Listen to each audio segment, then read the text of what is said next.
up the protection, promotion and fulfilment of children's rights. This brings decisive progress to empower children, promote and protect their rights, offline as online, in the EU and globally. This Commission has made significant progress in turning the EU strategy on the rights of the child into action. Participation of children in democratic life is a right. It is also necessary to make our democracy stronger. The EU Children's Participation Platform creates a permanent space for child voices in EU decision-making. It fosters democratic engagement at all levels. It empowers children to take an active role in shaping their future. We are encouraged to see that it is evolving into a recognized practice, bringing together children from more than 80 participating mechanisms from 24 member states. As announced in the political guidelines, the Commission will further reinforce synergies between child and youth participation. We will step up our efforts to promote intergenerational fairness and solidarity between generations. A youth advisory board advising President von der Leyen will be created and the youth policy dialogues continued. To prevent and combat child poverty, we will strengthen the European Child Guarantee. It is a landmark tool to guarantee access to key services, early childhood education and care, education, at least one healthy meal per school day, healthcare, healthy nutrition, and adequate housing.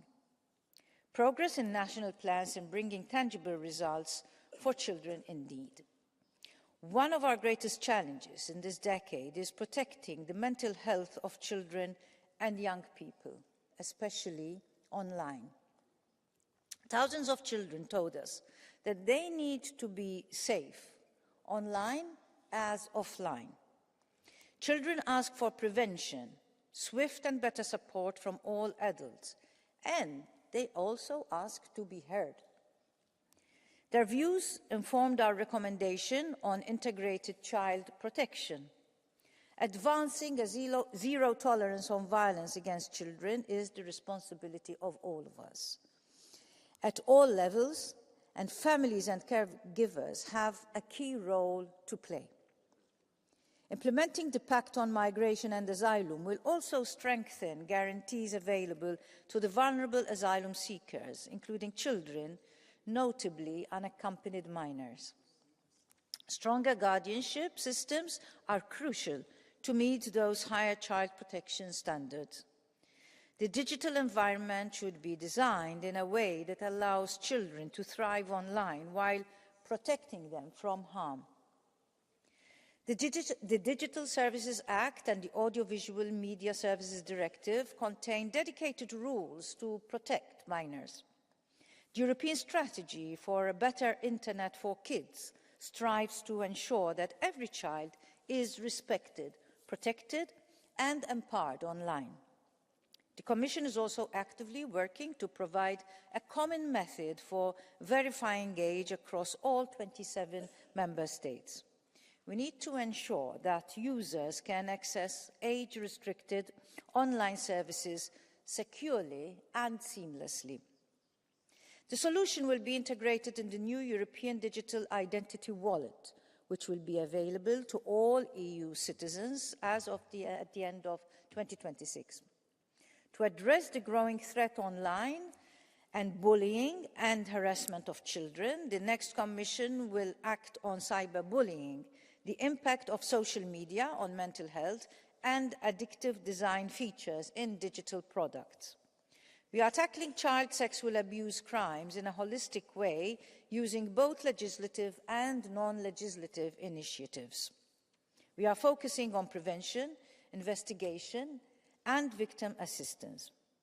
Effective solutions are essential to protect all fundamental rights, including child protection and privacy in the digital sphere, as in real life.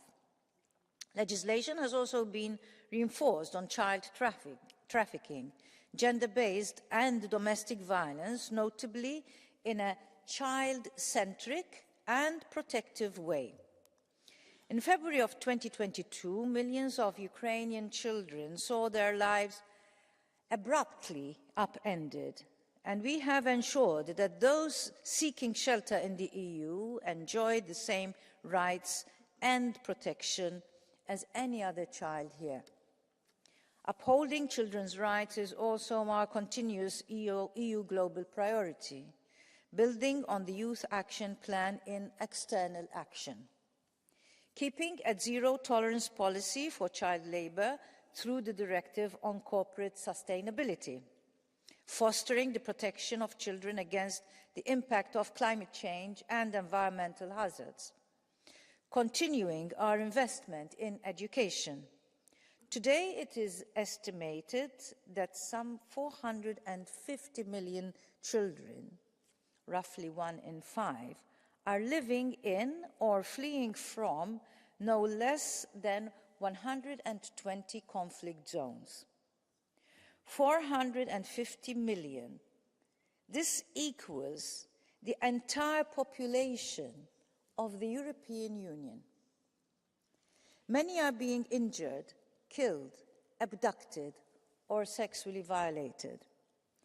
The revised EU guidelines on children and armed conflict provide a vital and effective framework for a coordinated EU response, ensuring that our actions are consistent and impactful across regions. The EU is also actively engaged in a range of initiatives from Ukraine to Colombia, Mozambique to Yemen. We remain steadfast in our commitment to translate policy into concrete action. We are working in tandem with our global partners and the United Nations to ensure that the voices of children in conflict zones are heard and their rights and lives fully protected. Children do not start wars. Children need peace. Children need peace now. Thank you. Thank you very much, Commissioner. And now we will start with speakers on behalf of the political groups. And the first speaker is Ms. Kopacz, Vice President. For 2 minutes, the floor is yours. Dziękuję, Pani Przewodnicząca. Thank you very much, President, ladies and gentlemen. 35 years ago, the world started a new era of children's rights. The UN Convention is more than just a group of rules. This is a promise given by adults to children all over the world, declaring that their rights will be protected, their voices will be heard, and their needs will be treated extremely seriously. By initiating this debate as the Parliament's coordinator for children's rights, I wanted it not only to be an occasion for symbolic celebration, but also to reflect about children and their rights. Let us remember that the pride of our achievement should never make us forget what still there is to be done. Too many children still live with war, hunger and poverty. We cannot accept a world in which children are victims of wars that they do not start, conflict they do not cause, and decisions they do not take. We have seen children fleeing the bombs in Ukraine, being hungry in Africa, dying on the Mediterranean Sea, but also the problems of children in our societies with domestic violence, poverty and lack of psychological support. Unfortunately, they all pay the price for adults' decisions. That's why we have to execute this convention fully in every country. We have to protect the children from harassment and abuse in the real world and online. We have to fight poverty and create areas where children are empowered and are given a voice that will be heard. I appeal for the engagement of all of us in policies, in international organizations, to create a world in which every child would have a chance to live happily and fully. Children do not need declarations from us, they need our actions. Ladies and gentlemen, Let's remain in history as those who protected the youngest citizens, not by our words, but our actions. Thank you. Thank you very much, Vice President. And then we go to the next speaker, Ms. Bischoff, for 1 minute, please. Thank you very much. Frau Kommissarin.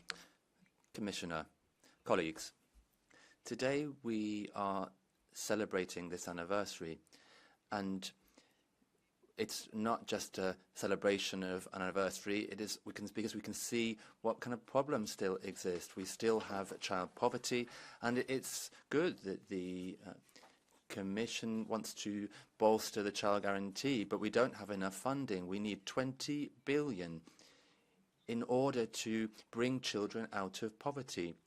We need to also bolster the visibility of children in policy, and this is why in the last Parliament we suggested here in the EP that we should have a yearly capital city for children, where we can talk about the rights of children and put this at the forefront. And I suggest to the Commission, take on board this proposal and make sure that the child guarantee can work, so we will have fewer children suffering from poverty. We can have this capital for children and put children in the focus. Thank you. Next speaker is Ms. Wicek for 2 minutes. The floor is yours, please. Madam Commissioner, dear colleagues, I will speak in Hungarian. Az ENSZ gyermekjogi egyezmény. The significance of the Convention on the Rights of the Child cannot be denied. We understand it's not enough just to recognise the rights of children in a declaration. We also need to act effectively to protect them. Child protection is one of the few topics where, regardless of political affiliation, we can all agree. We cannot have children's rights and child protection be the subject of political debate. Ensuring children's rights requires one key condition, and this is in order to protect children. That is peace. Wars across the world cause economic difficulties and problems, but the biggest victims are children. In war, children lose their lives, they lose their homes, they lose their parents, their physical integrity. They're not able to attend school or receive health care. Therefore, it's essential that we create peace to ensure that children are protected across the world. Hungary believes in peace because it's only in peace that over the past few decades we've been able to ensure that we implement an effective child protection strategy. In Hungary we have programs to help people start families, and we have a special tax system, a system of tax incentives to help people have children, and these are very important. You need to help parents raise children and therefore support children. And in this area, the Hungarian government has achieved significant results. We have seen significant and long-lasting change as a result of these policies. Now, despite the fact we have seen economic difficulties in Europe because of sanctions and because of the war, we have seen significant progress in the Hungarian policy. Now, in order to continue these programs and maintain these results, we need to have economic stability and a predictable future and peace in Europe. The most important right of children is the right to peace. Thank you. Thank you very much. The next speaker is Ms. Wisniewska for 1 minute, please. Dziecko ma prawo do edukacji. Children have the right to education. Therefore, our common concern should be work for a decent education, education that would shape a human being, give such a person a sense of dignity. But unfortunately, more and more frequently these days, LGBTQ ideology trickles down into our schools. LGBTQ ideologues confuse children because they deny obvious reality that there are only two genders. Children are told that they can freely choose their gender as if it were a game. So, therefore, no to deprivation, to sexualization of children. Yes to valuable education. Remember, investing in good education is investing in the best future for Europe and the world. Thank you.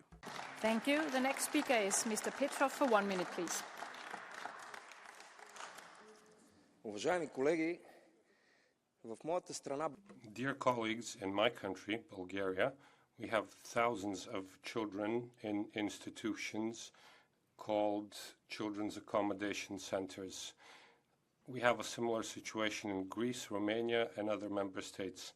When I meet them, they often ask me, what is the actual link between resolutions, conventions, and what's actually going on in our lives?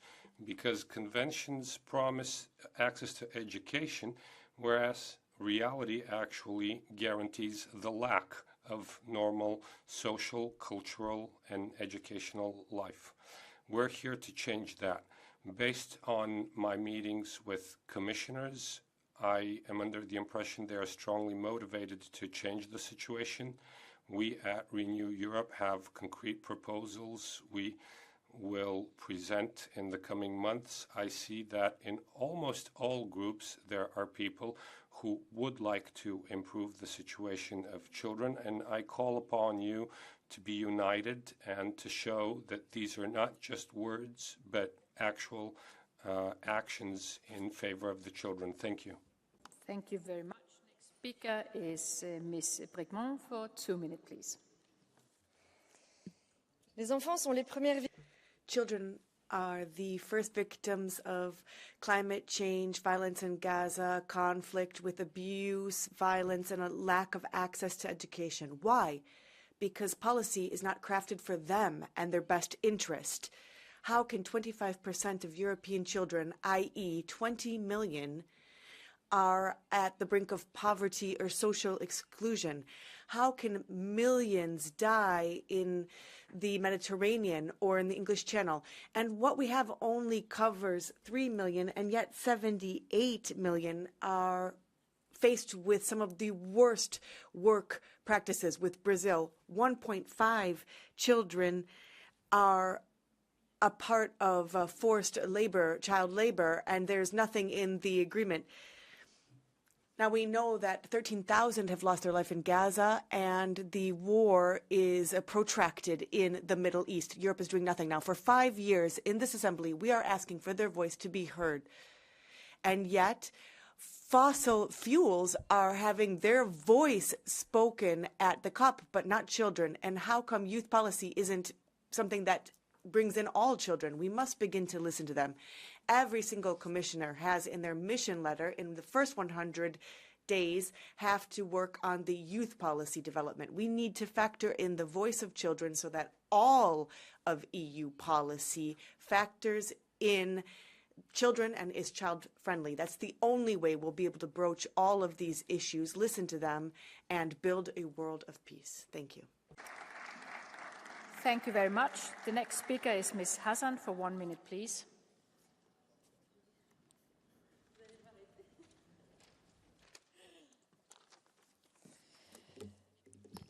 Chers collègues, Colleagues, we have just come back from a mission where we see that the number of children who use one of the most dangerous migration routes continues to increase.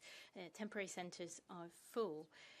Children are left for years in undignified conditions. This once again becomes a painful mirror of how Europe has instrumentalized its policy towards these states for Fortress Europe. This is xenophobic policy. We must put an end to sole child migrants. This is a structural crisis. The International Convention on Children's Rights states that the rights of children should be the absolute priority regardless of origin, skin color, or religion. We cannot just content ourselves with welcoming them in dignity. We need to deal with the root causes of exile by putting an end to crises and inequality. Europe bears a historic responsibility and needs to put an end to its neo-colonial practices. how can we sign agreements that have disastrous consequences in the countries of origin while we grow indignant at seeing children risking their lives to cross deathly seas? Thank you. And the next speaker is Ms. Saja Onkowska-Hernik for 1 minute, please. Dziękuję bardzo, Pani Przewodnicząca. Thank you very much, President. 35 years from adopting the UN Convention on the Rights of Children, we are faced with a brutal attack against children and family. The EU, instead of protecting the children, wants to turn them in a subject of ideological experiments. In Poland, the Prime Minister and Minister of Education want to introduce the so-called health educations. But what is it really? It's an attempt to take over children's education from their parents at the expense of common sense. The Eurocrats want to brainwash children to teach them that sexual identity is a choice and sex is the only source of pleasure available. Why does the left want to desensitize the children against such things as pedophilia? Children have the right to say enough, and so do parents. Children need love and not ideological experiments. As a mother, I want to say, keep your hands off from our children. No for deprivation, yes for family. Thank you. I will now open up for the blue card, so if you wish to do so, you can use the blue card. And the next speaker will be Ms. Mileti for 1.5 minutes, please. Thank you, Madam Chair, Commissioner, my dear colleagues. 35 years have passed since the Convention of the United Nations for the Rights of Children, a convention defining that saying that all the children of the world have to be safe, healthy, to have access to food, to education, to medical care, to game, to technology, happiness. 196 countries from the first moment signed and ratified the convention because we all recognize that our children need us, they need our protection. But we also need the children because children are the future life today. Today, however, 35 years after the convention, it's made clear that the signature is not enough. It's not self-evident that all the rights of the children will be assured in the whole world. Out there are children who are hungry, who are in danger, who are badly treated. They're abandoned. They don't go to the school. They don't have a house. They don't have a country. Children that are working. They do not have medical care. Children who are addicted to the internet since they're 4 years old. Out there, they are children of a lesser God. The modern way of life, the armed conflicts, some extreme cultural practices, financial instability, all the ills of the adult society are things for which the children are not responsible, but they pay for all this. And I wonder, if a child comes and asks us and looks into our eyes and asks, why all these things are happening? Why do you don't avoid this? Don't stop this. What are we going to reply to them? Thank you. Next speaker is Ms. Fritzon for 1 minute, please. Fru talman, kommissionär. Madam President, Commissioner Dalli, children are not just our future, they are our present. The UN Convention on the Rights of the Child has changed the lives of children. In my country, Sweden, it has become national legislation, but major challenges remain. Today, 1 in 4 children in the EU is at the risk of poverty, which means a lack of good health, access to schooling, and a meaningful leisure time. That's 1 in 4 children is completely unacceptable. We can't close our eyes to this. There are things that we can do, there are things we should do, and there are things that we must do. We are responsible and we have the tools to mould societies where all children have equal possibilities and opportunities and where their rights are always respected, both in reality and online. This is our duty now and for the future. Those of us who have the power to make decisions must take this responsibility. Next speaker is Mr. Legeri for 1.5 minutes, please. Merci, Madame la Présidente. Thank you, Madam President. The interest of the child must be our priority. However, the European Commission is not pursuing this objective. There is a woke takeover. in the approach to the family, talking and also focusing on the fact that everybody must have the right to violate the borders of Europe, destroying the future of our Europe. The first victims are children. In France, like in all nations here in this Parliament, children are the first victims of this poisonous woke ideology which wants to rewrite our history and wants to destroy European culture. Today, children are being educated in schools where our national identities are being systematically attacked, and they are being taught to feel guilty for things that happened in the past which have nothing to do with them. And this climate of making people feel guilty is unacceptable. Our children should not be sacrificed at the altar of multiculturalism and the denial of our legacy, our history.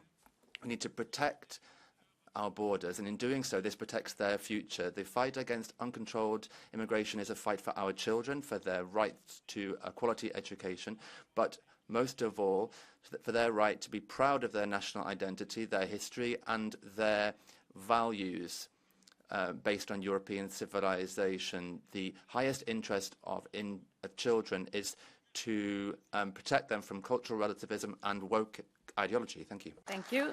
Next speaker is Vice President Seberna. The floor is yours for 1 minute. Grazie, President. Thank you, President. Commissioner, colleagues. Now let's dream big. Let's look at the little kids. These are the words that I uttered when I was a minister in the region, and I state them today again with the same belief today in Parliament, because the future of Europe is built on children. Today we are marking the 35th anniversary of the UNCRC, and we have to remember this, as children are full-fledged citizens and have inalienable rights. But that is not enough. Europe must be courageous. At the outset of this term, we have to strengthen standards for security and fair and the same rights for all, and also a digital environment where everyone is safe and can grow without fear. Security online is not a luxury, it is a right. Children should be able to live together in their families, with intergenerationally, with the memory of the past and a look to the future. This is precisely what we must guarantee, that every child and every family can feel that they are a part of Europe that doesn't forget, but that builds. This is our task. Let us dream big and think about the little ones. Thank you. There is Ms. Henriksson for 1 minute, please. Fru talman, kommissionär. Madam President, Commissioner, each child is unique and each child has the right to have a safe and secure upbringing. This is set out in the UN Convention on the Rights of the Child, which now celebrates its 35th anniversary. This is important, and this should be borne in mind every minute of every day in all of our societies. The voices of children must be heard, and we must be their mouthpiece. We are the ones who have the power. We know that many children these days don't feel well. Many are exposed to dangers online, for instance, dangers that might not have existed 35 years ago. We must get better at protecting our children in the digital world too. And here, those of us who are in the European Parliament have a very particular responsibility. Each child has the right to attend school. We need schools where each child can be themselves, where they get the support they need and can look forward to an education that then provides them job opportunities. That is beneficial for all of us, and each child has the right to a hobby. Please. Grazie, Presidente. Thank you, President. 35 years from the signing of the UNCRC, let us just look at how much we still have to do to make sure that children are safe and happy. Let's think about the children that are dying at our borders, leaving persecution and conflict. And let us think about climate change. For example, the children in Afghanistan, where existence and school is complete, and the right to that is completely trampled on. They are screaming for freedom and yet not being heard. And in Gaza, their rights, a full right to life, should be free of bombs, hunger, and poverty. Let's think of all of those children that live in abject poverty within Europe. 1 in 10 in Italy cannot have a simple warm meal every day. So Europe must do more. Making sure that we have the child guarantee, that we continue to pursue that, giving the resources necessary. No austerity toward the present and future of our European children. Europe will only be able to be itself when it goes back to be able to stating that they were able to give a project of hope, freedom, peace, and liberty. Thank you. Ms. Galland, for 1 minute, please. Gracias, Presidente. Thank you very much, Madam President. More than 5,400 migrant children are trapped in the Canary Islands in a system which is overwhelmed and cannot ensure that the UN Convention on the Rights of the Child can be respected. And that is what we're debating here today. Do you know that according to ACNUR, 70% of these children are refugees? And the reason for this shame is the racism and the hate that's been sowed by the anti-migration parties that are sitting here in this Parliament. And they are a majority, and they are blocking a fair distribution of these migrants with the complicity of the rest of Europe, who also don't want to host them.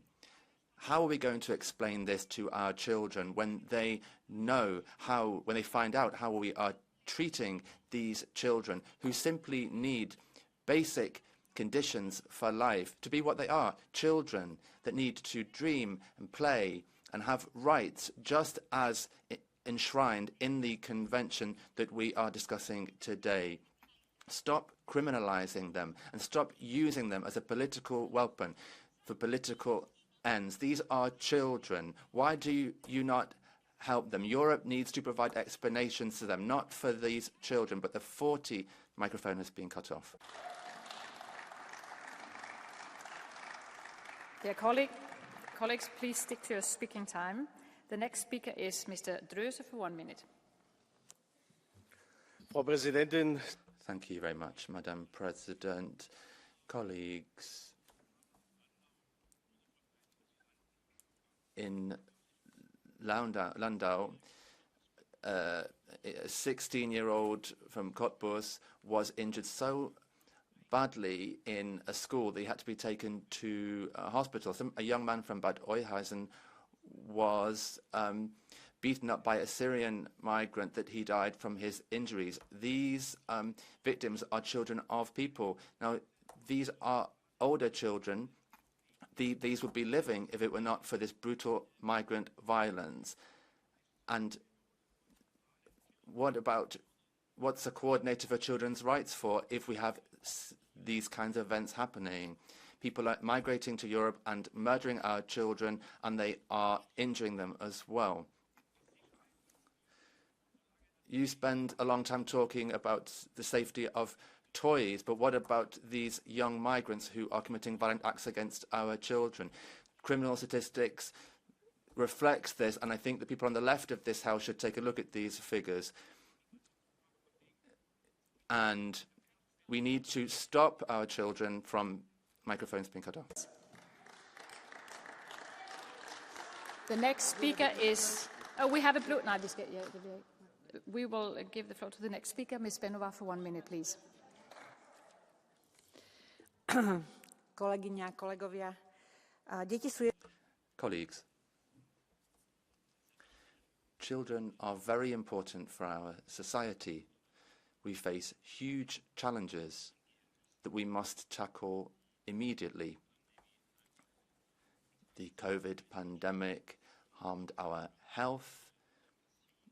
Many people suffered from depression as a result. But we shouldn't always focus on the pandemic. We need to take decisions. We need to focus on health, education, food, and also bolster budgets.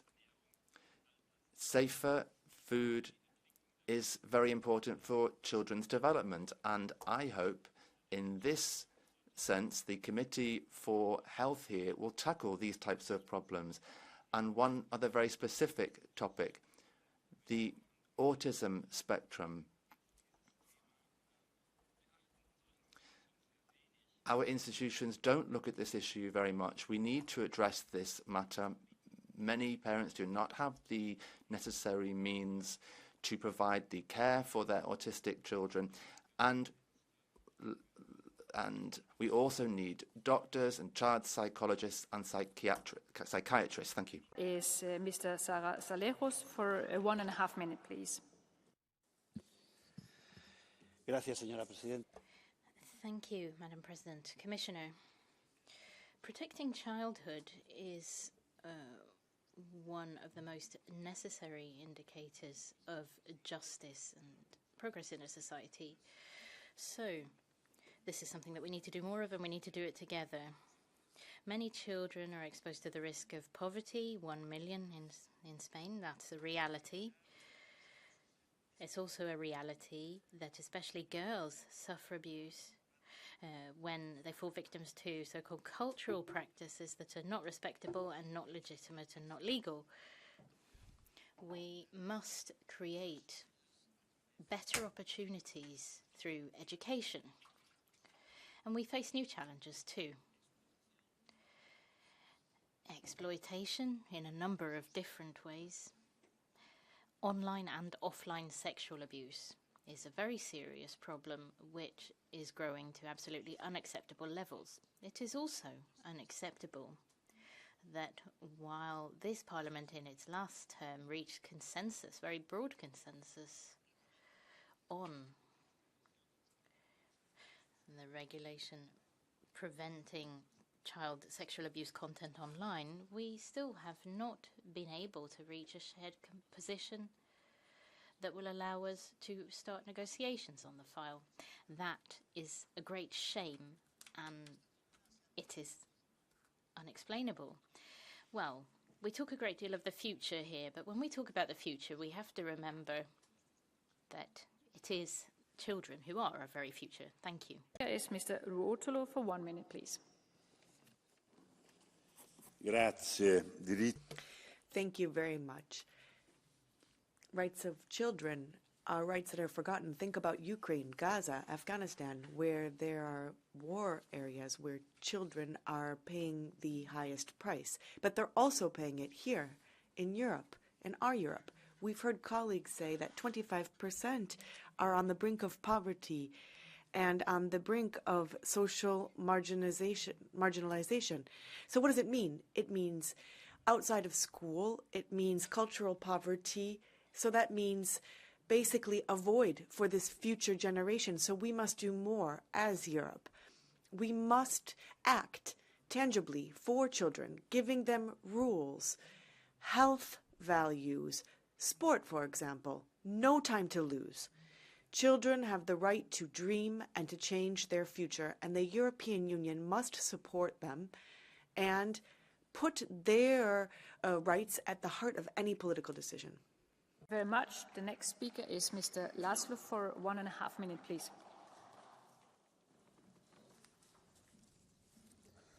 A gyermekvédelem a család. Child protection starts with a family, with a father and a mother who want the best for their children.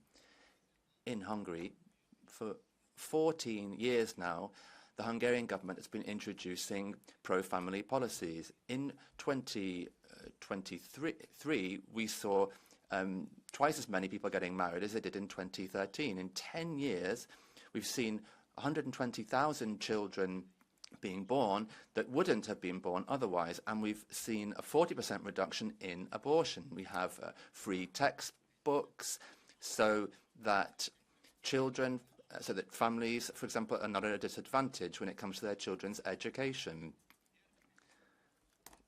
And this is what's most important for children. Furthermore, Hungary has the most stringent anti-paedophilia laws and child protection laws in Europe, and there is no statute of limitations on child abuse crimes, for example. We need to control how adults come into contact with children. This is a more and more important issue. The Hungarian government also makes sure that children are protected from the horrors of transgender ideology. But we haven't been acknowledged for this. No, the European Commission has started proceedings against us. We are going to protect Hungarian families and Hungarian children. Thank you. Thank you. The next speaker is Ms. Teodorescu for 1 minute, please.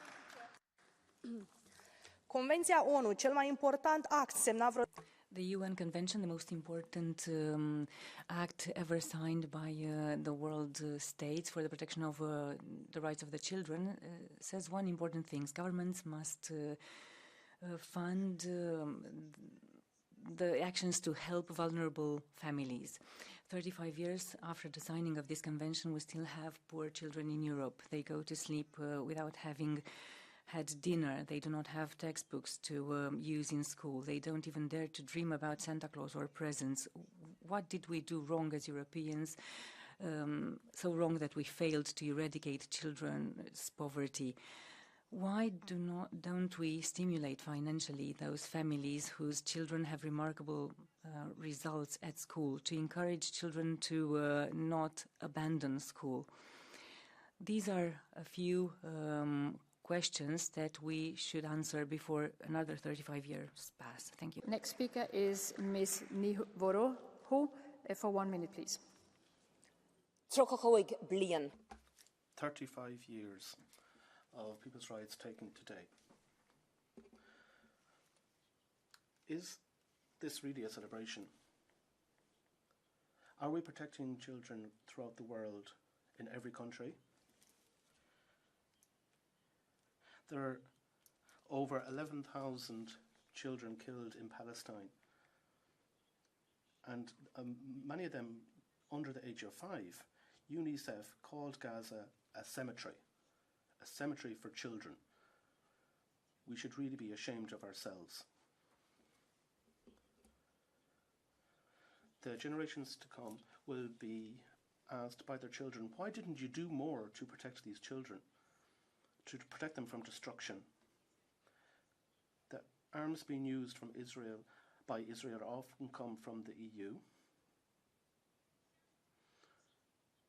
We should celebrate the 35 years of the UN by calling for a ceasefire in Gaza, put an end to the sales of arms, and to reconsider the trade agreements we have with Israel. Thank you. Minute, please. Værsgo. Thank you. I'll speak in Danish. Børn har sikkerhed for helt grundlæggende rettigheder. Children should have fundamental rights. Food, health, a place to live, to go to school, to be allowed to play and be protected from violence.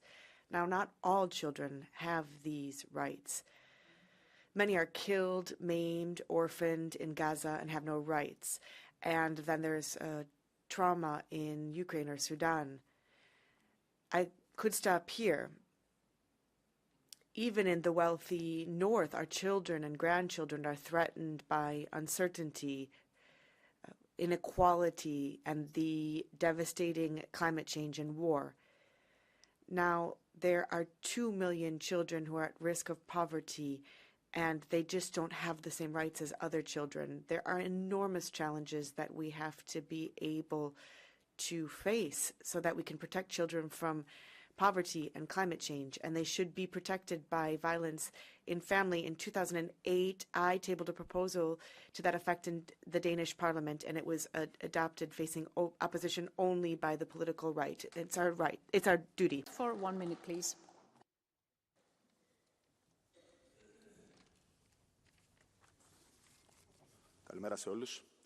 Good morning to everybody.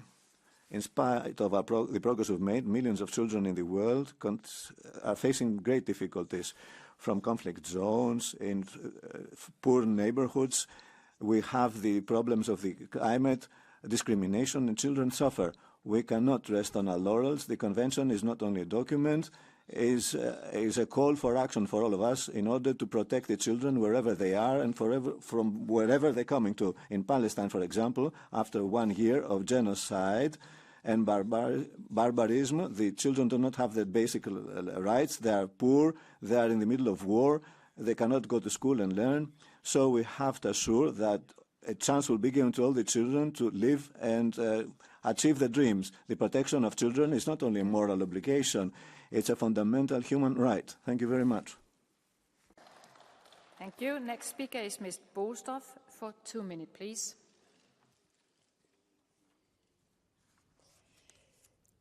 Sehr geehrte Damen und Herren, Ladies and gentlemen, enshrining children's rights is always quite a dangerous process because the state receives powers.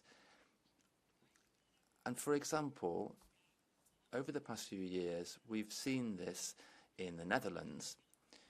We had an affair there where 2,000 children were removed from their families, and this hasn't yet been fully investigated. And when the parents may have been informed about it, but the children still have not seen their parents. The state authorities have taken 7% of children from families in more than 70% of cases without approval of parents. And in Norway, for example, one reason for this can be traditional sex roles being taught. In Germany, there are thousands of children without their own families, and this trend is going up. And on November, a law came into effect. 1st of November in Germany, a law came into effect, and the situation is only going to get worse because of this law. We all want children to be protected, and where that is not the case, then the state, yes, may intervene, but hands off our children in all other cases. It is up to parents to raise their children. We need to strengthen our families. Let's create the ideal conditions so that children can remain with their parents, and let's protect ourselves against an overzealous state, because we cannot allow children to be taken from their parents. Thank you. There's a blue card. Do you want to take Bostoff? Ms. Bostoff, do you want to take a blue card? There's a blue card. There is a blue card. Do you want to take a blue card? The blue card is from Ms. Mileti. Ms. Mileti, sorry, I didn't see you. Okay. Oh, I didn't see that. Thank you very much for accepting my card. I listened carefully to what you said, that the state cannot interfere in the family in order to protect children. I would like to ask a question. How can we protect children who are growing with the necessary, the adequate, with people who are violated and raped by their parents? How can we protect these children? I did not understand what you said. Oh, how did I get a translation?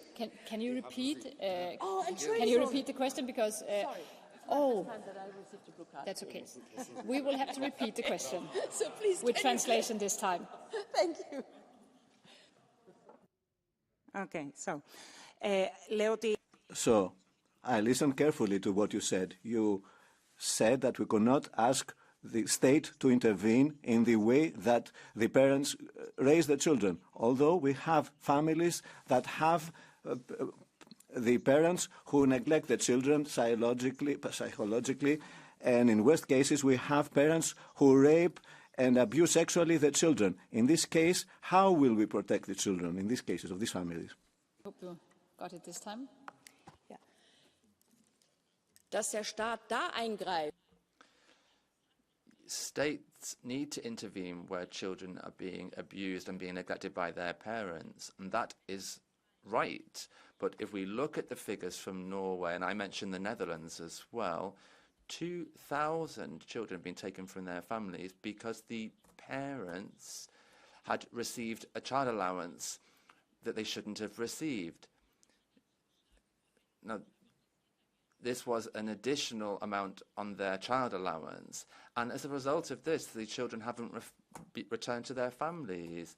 And these are families that live together, and the children are now away from their families, and now 3 to 4 years later, they're still away from their families and they haven't gone back. That is what's happened. Yeah. Thank you. Next speaker is Mr. Andrus for 1 minute, please. Dámy a páni, pri tejto príležitosti chcem vyzvať vás. Ladies and gentlemen, I'd like to take this opportunity to call on you and the Commission to focus on peace. According to the UN, in 2022, more than 8,000 children were killed. In Ukraine, more than 300 boys and 200 children were killed. So there are many child victims. And in the Gaza Strip, more than 20,000 children have disappeared.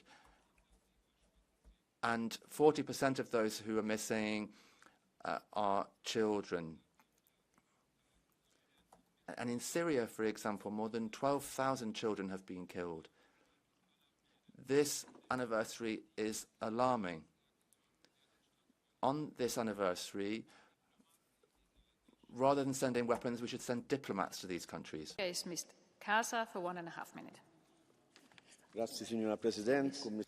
Thank you, Madam President, Commissioner. I am sure that in this chamber there is not one member who doesn't want a better life for his children than he or she himself had. The first step is that we understand that despite the fact that the majority of the decisions that we take impact children, and children are silent, they do not go out to vote or protest, they cannot change their own situation. And therefore, it is us who need to ensure a better quality of life for them and a better future. Because the quality of their childhood shapes the quality of the rest of their life. Because poverty is inherited and affects all aspects of their development. For 35 years, we had the UN Convention on the Rights of the Child, a historical step, and one which placed the child in the center of our social policy. However, despite this progress, there is still a big percentage of children in the EU who live in poverty. The Eurochild statistics are frightening. They show that millions of children in the EU are below the poverty line. It is vital that children's rights do not simply remain written on paper, but that they materialize. We have already carried out a lot of work in favor of children. We have the Work-Life Balance Directive, we have the Child Guarantee, and we have to strengthen it. We are still in time, and with each passing day in which we ignore the subject of children, we are ignoring the future of our country. For 1 minute, please. Grazie, Thank you, Madam President. We are celebrating the 35 years of the UN Convention on the Rights of the Child, and we have to remember that they are not only the future, they are our present. They are active members in our society, and they are formed according to the word we present to them. The European Union has made gigantic steps in the rights of children, and I wish the Maltese Commissioner all success to continue building on this. We have to fight cyberbullying. We have to face this in a world where children live in a technological world. The strategies are there, but they need strengthening, they need financing, they need implementation, and they need to be implemented. We have to take full commitment towards free education, accessible education for everyone. We have to fight poverty. We have to prioritize their mental health and protect them in the digital sphere. We have to put in the center the children's rights. And we have to ensure that today's decisions create a more secure future for these generations. The children's voices have to be heard, and they have to be given priority. Their rights have to be safeguarded at every time, at all times. We have to act urgently. We have to create a Europe where each and every child has the right to the same success. Ms. Furet for 1.5 minutes, please.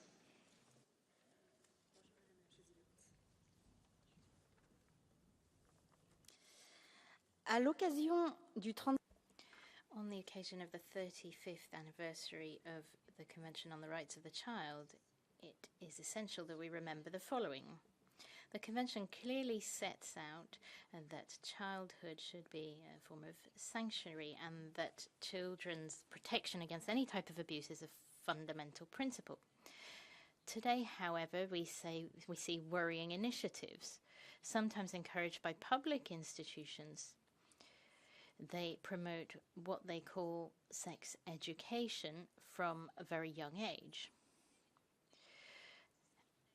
Instead of awareness raising against discrimination, some of these activities risk exposing children to inappropriate materials or breaking the protections that we have set up for them. These are very far from educational initiatives, and they could be called a type of exploitation and sex ideology. Children should not be instrumentalized in this way. What is the European Commission doing to guarantee that so-called sex education is appropriate to children's age and their innocence? Nothing is being done in this sense. What is the Commission doing to ensure that these initiatives do not harm children and their integrity? Again, absolutely nothing is being done. What is the European Commission doing to ensure that such initiatives are not funded or promoted by European funds? Again, absolutely nothing. Thank you. Next speaker is Ms. Trochu for 1 minute, please. Merci, Madame la Présidente. Thank you, Madam President. Colleagues, the quality of a civilization is measured on the respect that it gives to its weakest members. Jérôme Lejeune, who's a French researcher who discovered Down syndrome, stated this. Now, what we see is that children are threatened. Often these are imported or denied, but they are there. Physical threats with migration. In France, we know this has killed Lola, Thomas, Matisse, Philippine, and so many others. Threats of sexual violence with the worrisome exploitation of young people online. Now, sexual predators, that starts often with porn, and this is a subject that we need to look at.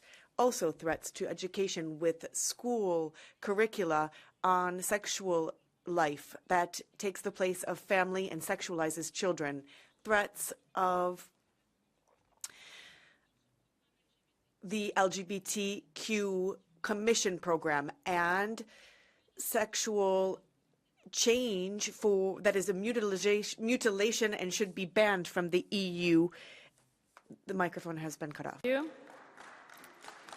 Next speaker is Ms. Sifrovona Ostrihonochova, please, for 1 minute. Ďakujem veľmi pekne. Dnešné deti čelia bezprecedentným. Thank you. Children face huge challenges today. The pandemic showed this. There's a huge risk online as well for children. We do not yet know what the consequences will be. We've already heard several times today that children are our future, but they're also our present. They have rights just like all other citizens to be respected and to be supported, and we politicians often overlook children in policy because they're not voters. But it's important that they are given a voice, that they can be represented. It's a very vulnerable group that needs to be protected, not only those groups that are very obvious. No, society needs to look after the weakest people. We should not forget that. Ms. Metz, for 1 minute, please. Die Kinder Europas haben Children in Europe are often afraid of wars, afraid of violence, and afraid of climate change. They're afraid of uncertainty and poverty. And yes, poverty has an impact on how well children do at school, whether they have food at home in the morning, whether they have warm clothes in the wintertime, or whether they feel that they are being accepted. Acts of violence against children are underestimated, yet they take place everywhere, at home, in the streets, and in schools, and too often we turn a blind eye. And we should not allow children to be instrumentalized by the far right to implement an ideology. Yes, that's an ideology. It's our job to focus on children and protect them from loneliness, from mental problems, and also from the negative influence of social media. We need to bolster them and educate them so that they are critical and self-aware. We need to meet them on an equal footing, listen to their concerns, and then take their concerns seriously. Is Ms. Sarah Sanchez for 1 minute, please. Gracias, Presidenta. Hoy que conmemoramos. Thank you, President. Today we celebrate the CRC, and I would like to talk about one of the most terrible cases of violation of children's rights. Male violence against childhood violence against women, which directly affects children. They are direct victims, not just witnesses. Many become orphans. This type of violence against women, hitting them where it hurts the most by mistreating and hurting children, threatens feminist advances. We have violence that affects 1 in 5 children in the EU, and it continues to be invisible and suffered in silence with impunity. Last week, the Council of Europe highlighted Spain by saying that there is an institutional mistreatment of mothers who protect their children and are criminalized and persecuted by the judiciary for this. I would like to recognize these mothers here and voice my support for them and their children. Our justice system is patriarchal, and the right to be heard should be guaranteed. Someone who has mistreated their family is never a good father. Cunha for 1.5 minutes, please.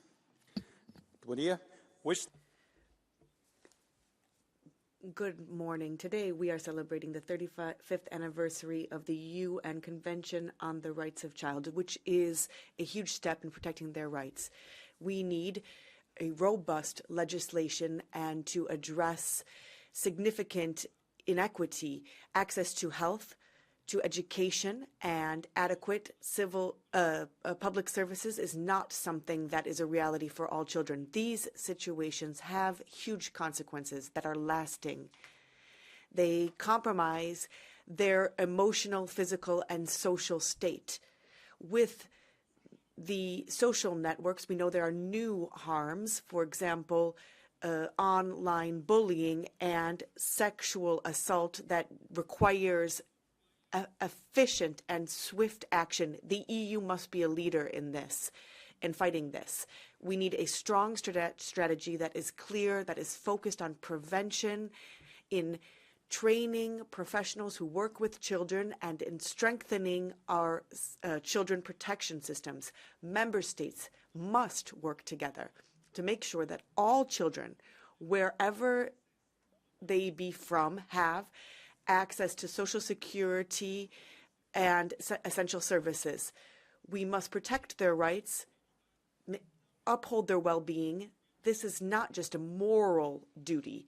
It is our way to protect the future of all of ours, and we cannot stop. We must act. Thank you. Thank you. Next speaker is Mr. Heide for 1 minute, please. Danke, Frau. Thank you very much, Madam President. Thank you, Madam Commissioner, as well. For 35 years now, the UN Convention on the Rights of the Child has guaranteed children fundamental rights. But if we look at whether these have been implemented across the EU, well, the answer is no. Look at education, for example. The European Child Guarantee is a very important milestone, but there is insufficient funding for it, and therefore it's just a promise. And online, children need more protection. Social media endangers children's mental health. We need to investigate the consequences of social media, and I welcome the announcement of that, but we need a proper action plan against cyberbullying. The new strategy for children's rights needs to have enough funds. It needs to be fully implemented. We need to have intergenerational fairness as well so that we can combat child poverty. Our children must be able to grow up safely, and we have a responsibility here to protect them and to ensure that there are equal opportunities. Thank you. Next speaker is Ms. Bonte for 1.5 minutes, please.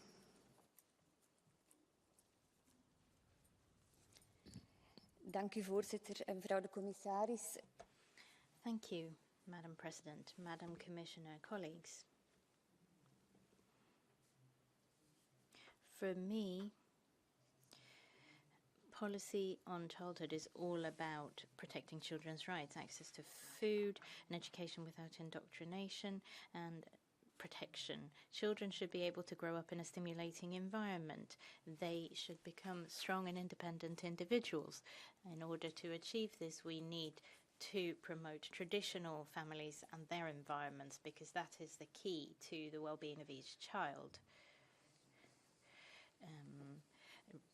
We see that parents who spend more time with their children lead to happier and more stable children. At the same time, we see from businesses that these workers are also more effective at work. We must create an environment where family life and work life complete each other and are able to be balanced. It is difficult but not impossible, and you can have both. They're not mutually exclusive, and this is in everybody's interest. This is what we should strive towards. Let us ensure that children can grow up in optimum conditions and get the best education and guidance. That is our best guarantee for a prosperous future. For 1 minute, please.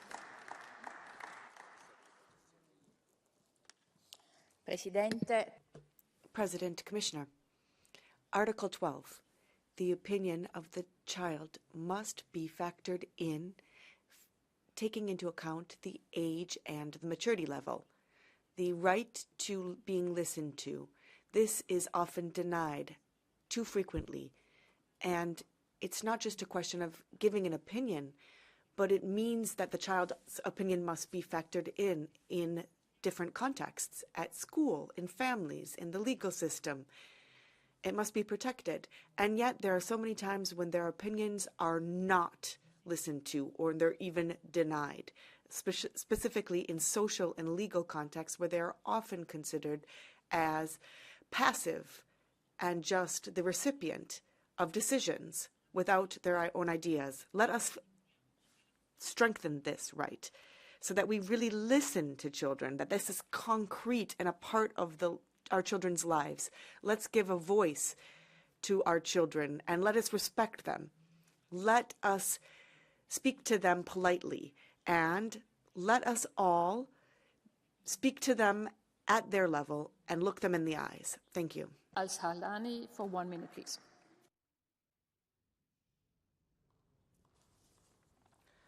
In 4 of the EU's member states, it is still legal to hit your child.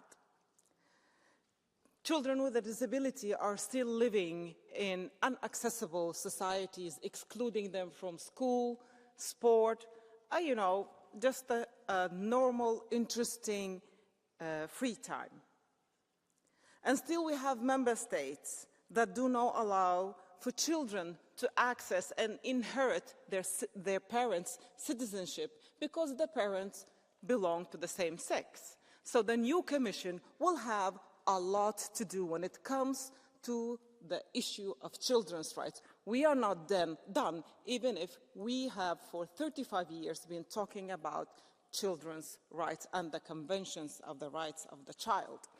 But we cannot talk about the Convention about the rights of the child without also addressing the situation in Gaza and the horrendous amounts of children who have been killed. It is time to discharge the association agreement with Israel, to adhere to the ICC decision of the arrest warrant, and it is time to actually treat all children equally. Thank you. Thank you. Next speaker is Mr. Maza Ibanez for 1 minute. Gracias, President. Thank you very much, Madam President. Here today in the European Parliament, we are marking Children's Day. While we're here, more than 6,000 children are in Europe, in the Canary Islands, who've been completely abandoned by the European institutions. 98% of those children and girls have suffered sexual violence. These children are fleeing war and they are seeking shelter in Europe and they feel abandoned. Those in the far right are criminalizing and singling these people out, and they are expressing their hate towards them. And we were asked before from the PP what we can do to help children's rights. Well, what we need to do is we need to comply with Articles 22 and 39 of the Convention on the Rights of the Child, and then also help children who are fleeing Ukraine, Africa and the Middle East. And where children's rights are being violated most is in Palestine, where this genocide needs to be stopped once and for all. We need to comply with children's rights, and this means focusing on them. Thank you. Rivera, for 1 minute, please. 35 years following on from the adoption of the Convention on Children's Rights, many of these rights remain theoretical. Children killed by Israel in the Gaza Strip are the most cruel and inhumane proof of this reality. There is a great deal of work to be done to ensure that these rights become a reality in children's lives. We need to eradicate poverty of parents so that it doesn't affect children. We need to guarantee decent jobs with decent wages, the right to parental leave, and we need to strengthen social subsidies for families. We need to increase provision of health care and social services and public quality services, and we need greater offering of preschool places. We need to ensure that everyone has access to transport and healthy food. We need to combat the discrimination and violence that children fall victims to, and we need to guarantee the right to free time and to receive care within the family. We need to empower children and give them the right to participate in the decisions which affect them. It is a long path, but it is a necessary one. Thank you. Yes, Mr. Bellamy, for 1.5 minutes, please. Colleagues, Europe is currently the theater of a silent disaster, and we will see the products in the future. In Europe, 35% of children under 12 have been exposed to porno, 80% for those under 17. And psychologists have said, and they even did it here in a conference that we organized at the European Parliament, these images, this content, that leaves an undeniable mark on these children. And in the European Union, we want to protect children. And yet platforms have business on the destruction of their emotional lives. And they hide behind European law to continue their criminal activity. Now, we say this loudly and clearly, this must end. And that is why I proposed in the text on the protecting children against sexual abuse that we would have porno included as one of those abuses and make sure that these platforms have a role. We have to lock this down, and it should be considered the crime that it is. Colleagues, we must make progress on this subject so that European law is not a loophole for those who are hiding behind the fact that they're actually throwing off kilter the balance, the emotional life of children. We must justify this to all our children, and our duty should be to defend the spirit of our children. It is a role that we have to play for future generations. Thank you. Question Angel, for 1 minute, please.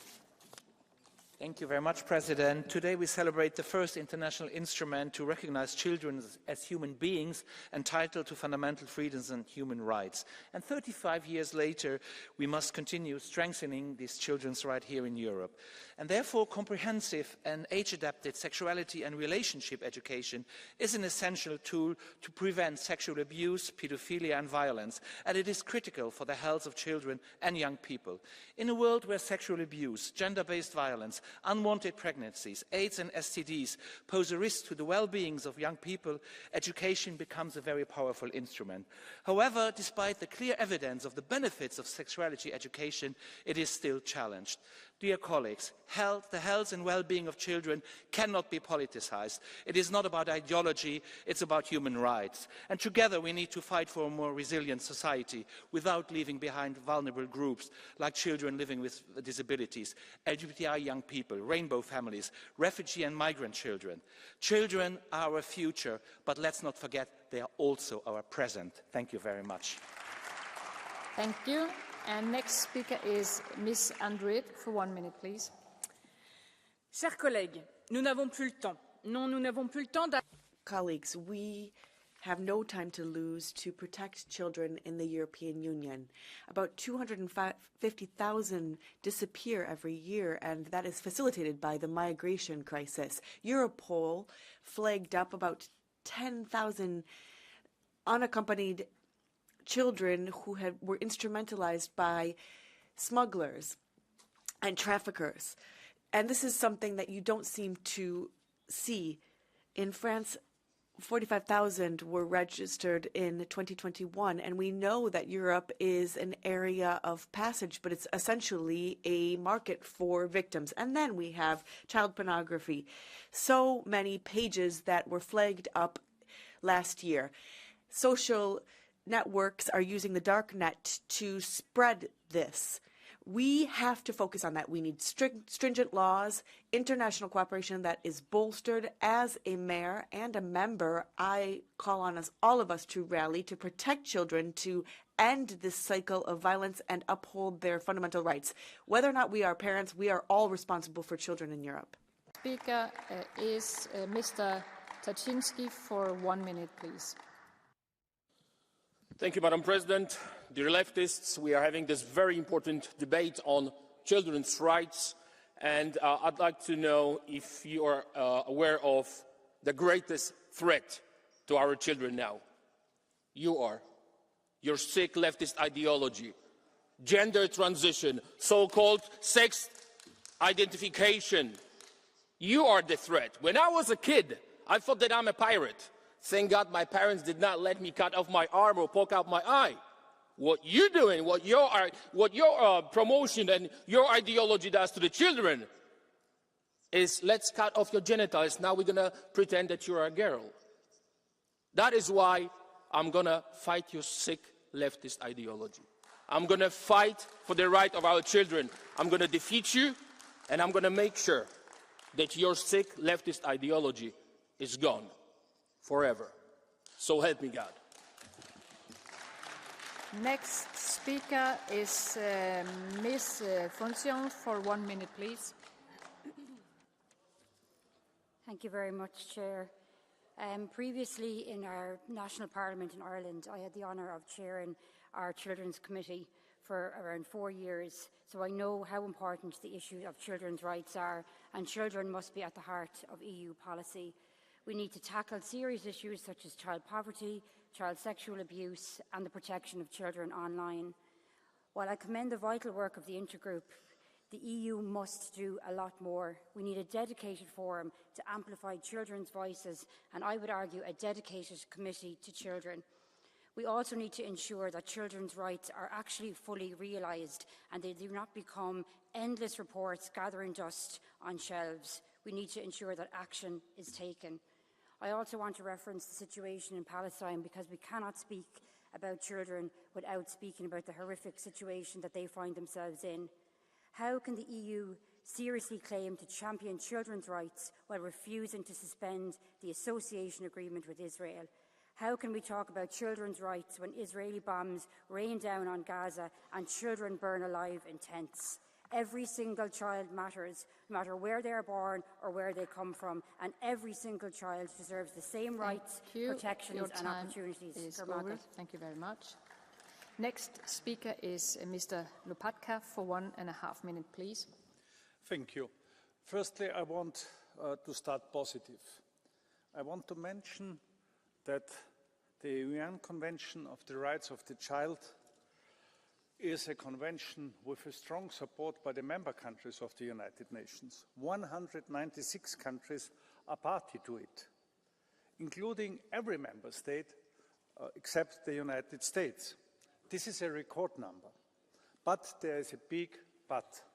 But we have to see that the adoption of this important convention doesn't mean that all the rights are really fulfilled. It reminds us to our collective responsibility to advocate for and uphold the rights of every child across Europe and around the globe. Every child has the right to education, also all girls in Afghanistan. As European parliamentary members, we must make decisive actions to take inspiration and enhance our own projects in our member states, and we have to use our development projects to support the needs of children, especially in countries where living standards are very, very low. We must recognize the importance of EU initiatives such as the European Child Guarantee. Let us move forward with determination to fulfill our obligations to the children. Together, we have to work for a future where every child's rights are respected. Thank you. Next speaker is Ms. Insia for 1 minute, please. In all actions involving children, the best interest of the child shall be primary consideration, is stated in the Convention on the Rights of the Child. Despite this, children continue to face significant challenges and government responses are lacking. Eurostat reported that in 2023, 24.8% of the children in EU were at risk of poverty or social exclusion. Additionally, there was 1.3 million reports of child sexual abuse in the EU that year, and many children are being recruited into organized crime. How a society treats its most vulnerable is a measure of its humanity. While all member states have ratified the convention, we must move from words to actions. We need to implement an EU-wide strategy to prevent child recruitment into organized crime, hold social media platforms accountable to ensure we protect children from online sexual abuse and recruitment, ensure that all member states provides housing, education, healthcare and basic needs for all children so that achieving one's dreams is not dependent on parental welfare. And finally, I want to say to the far right here, there is one sick ideology in here, and that is your ideology that is depriving so many children their right to be themselves. Thank that you. even Ms. Insia, makes your time is over. You have that to even stop leads now. to So, sorry, your time is over. Next speaker is Ms. Rechondieu for 1 minute, please. Éducateurs qui ont des teachers that have sexual relations with kids, dropouts, running away, drugs, explosion in the number of prostitutes. What we see in France is disastrous. Children should be one of the priorities of the state, but it is not. These children have been forgotten, and yet the budget for children keeps going up. One of the reasons for this is that apparently we're focusing on these irregular migrants that are flooding villages in France. And then if we look at the ECJ rulings,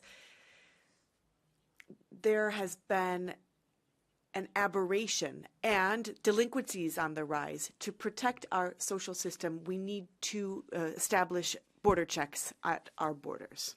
Next speaker is Mr. Bartoliccia for 1 minute, please. Zahvaljujem, kolegice I kolege. Thank you very much, dear colleagues. We have heard a lot about the rights of the child this morning, but none of these rights will be guaranteed unless they have the right to be born. So there is a lot of hypocrisy in this House, and we have to say that children are not protected 35 years after the adoption of this convention. In addition to the fact that they don't have the right to be born, we should talk about the rights of unborn children. Children are being indoctrinated and brainwashed at schools from the earliest age. This should stop, as well as the sexualization of young children. I think we have heard enough of this hypocrisy. We have to say loud and clear that some animals enjoy better protection in Europe than unborn children. Lavak, for 1 minute, please.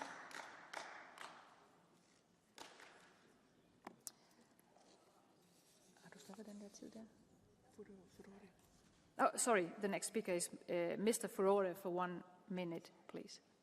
Sorry, that was my mistake. Grazie, Presidente. Thank you, President. In Europe, 1 in 4 children lives in poverty, and then there are children that the parents of which are not recognized. For example, the rainbow families, children that are born in Europe and that are not European citizens. Today, we are commemorating the 35th anniversary of the adoption of the convention, the UN Convention on the Rights of the Child. We shouldn't just use this as a commemoration.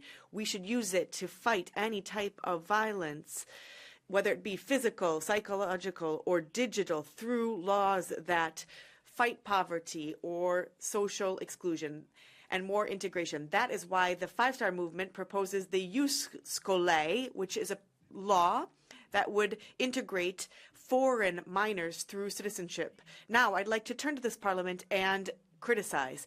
You voted for austerity that cuts funds for daycare centers and for minors' rights. How much hypocrisies can you have? For 1 minute, please.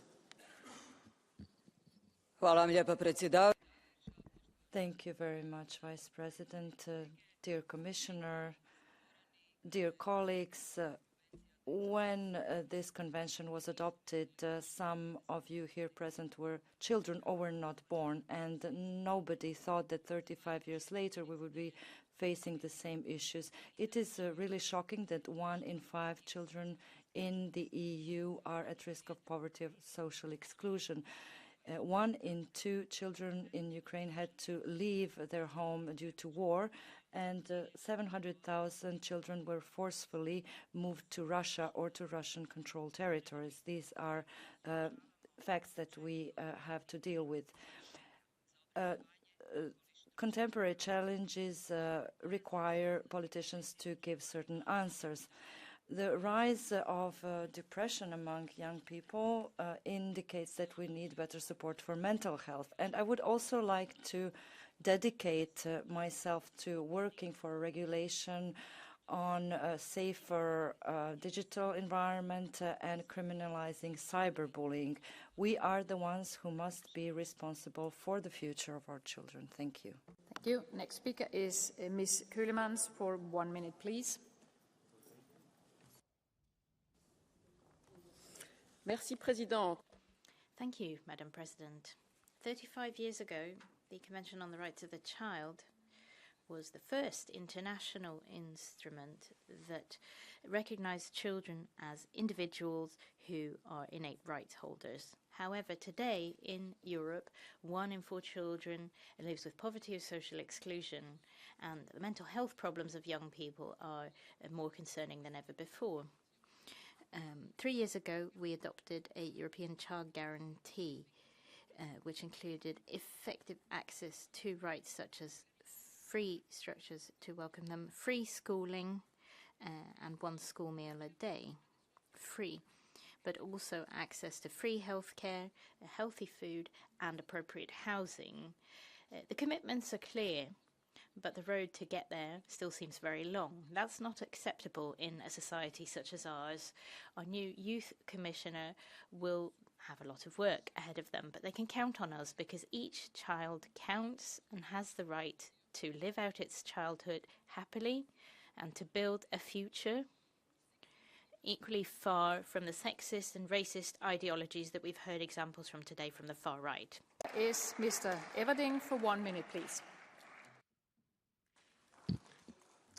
Happy birthday, liebe Kinder.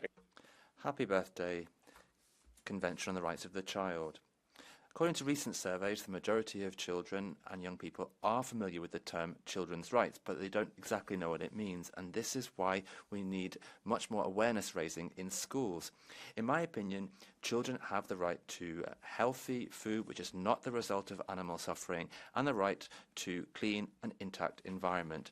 And in this context, the right to participation is important, and the Education for Sustainable Development is a key tool.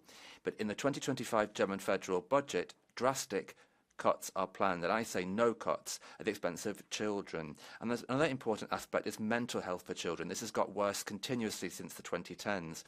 This can lead to anxiety, depression, and even suicide at a young age. But the majority of young people in Europe have no access to treatment and remain untreated. This is unacceptable.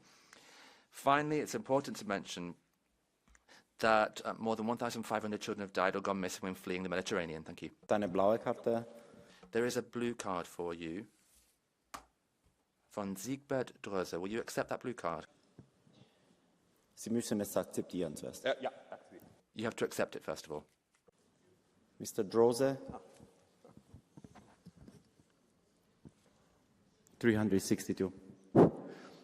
Herr Kollege, ich habe jetzt Ihren Colleague, I listened very closely to what you said, and you say that you're representing the left of this House and that you really want to focus on the future of children. But my question, the SED in the GDR was your predecessor, and this was known for forced adoptions on a mass scale. With that, how do you deal with the history of that? How will you look at that on the left side? Lieber Kollege, das wollte ich gerade. Well, colleague, I just wanted to point out, even when I belong to the left group here, I'm part of the Animal Protection Party in Germany. There's no SED pass there, so perhaps you should address that question to Die Linke, not me. Mulțumesc. Aș ruga cumva colegii din același partid.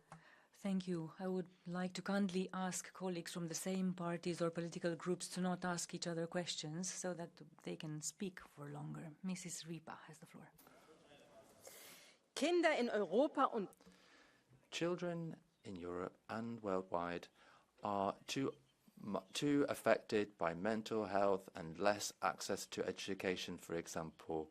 We haven't seen enough progress. 20 million children in the EU grow up in poverty, and the mental burden and the anxiety and depression, these are all going up significantly in Europe because of pressure and the constant presence of digital media. For example, in Belgium, suicide is the most common cause of death for children and young people. Children need space to relax and to be supported.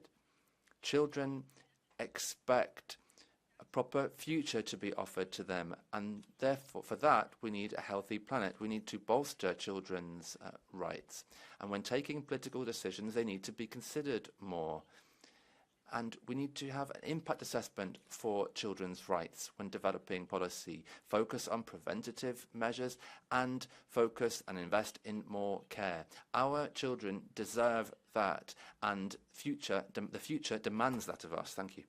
Ich muss mich bei den zwei Herren Sorry, I have to apologise, Mr. Dröser, and the other colleague. I was a little bit wrong there. Thank you. Mr. Alexandru Zan has the floor. Thank you, President. On the 35th anniversary of the UN Convention on the Rights of Child, we know this document is all the more important because it makes no distinction on gender, sexual orientation, creed, race. But what we've noticed is that the European Union Agency for Fundamental Rights, young people, specifically LGBTQ+ children, are frequently subjected to discrimination and conversion policy. This is terrible violence. It means that a lot of teenagers are forced to suicide. So I'd like to ask our members from the right that continue to use this rhetoric, we do not touch children. What do you think about the adults that have responsibility over their children and that are forcing these kids into this conversion policy? It's horrible. We know that the Commission is poised to ban this policy, and I'd like to call on the Commission to come up with a legislative proposal to put an end to conversion policy throughout the entire EU. This is a fundamental instrument to protect the well-being of minors. Thank you. Mr. Zahn, there is a blue card from Vicek Anna Maria. Will you accept it?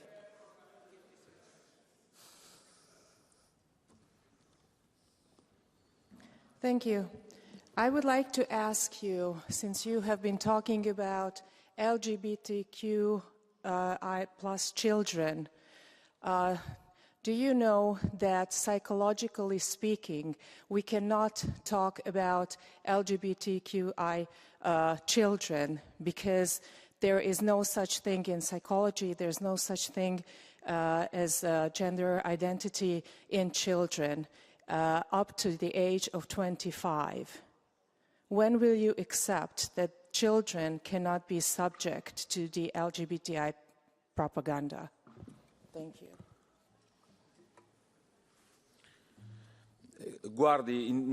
Listen, I'm not sure what scientific research you are basing this comment, your facts on. I am gay. I didn't choose to be gay. Sexual orientation is not a choice. It is a human condition. And this must be respected because sexual orientation, like gender identity, is not something that is chosen. And so on this, you are coming up with propaganda using children as a way to discriminate against an entire community, so the LGBTQ plus community. So you, on the hard right, you are having a crusade against the human rights of people. Thank you, Mr. Zahn. Mrs. Dora David has the floor.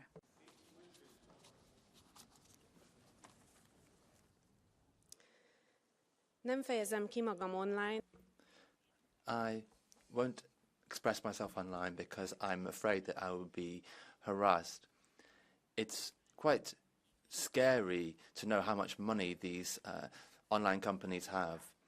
Should I post my pictures online? These are concerns of 12 and 13-year-old people. And social media may be more dangerous than public transport, even though many young people still use it. Now, all of the rights enshrined in the Convention on the Rights of the Child need to also apply online. The key focus in all our policies needs to be how to protect children. And when we look at designing video games, when we look at designing applications and influencers, then they should all spend some time looking at what is enshrined in the Convention on the Rights of the Child. It is not just our duty here, but it's a moral duty for everybody. Thank you. Thank you. Mrs. Guzenina has the floor. Arvoisa puhemies, kaikilla lapsilla pitäisi olla... Thank you, President. All children have the right to spend their childhood in a safe environment and to feel loved.